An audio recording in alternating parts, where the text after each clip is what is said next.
What's in Tita Set's bag? This is my bag every Sunday. Let's open. And this bag is given by Ate Shirley. It's a blessing. Salamat ng marami po.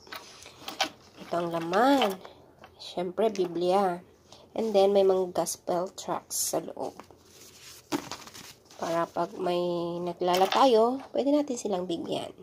At ma-share natin ang good news. And then, next, may lapis. Lapis ni Joanna, binigay sa akin. Okay.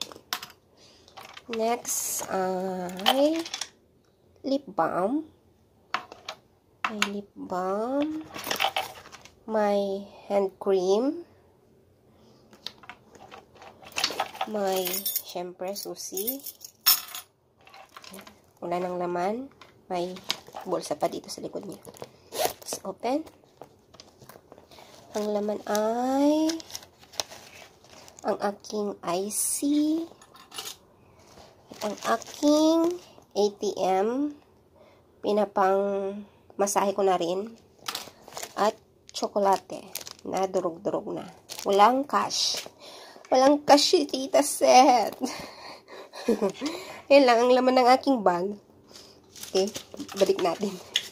Balik. Except yung Biblia. Hindi na natin ibabalik. Okay. Yan lang ang laman ng aking bag every Sunday. Thank you for watching. Stay safe, everyone. Bye. See you next time.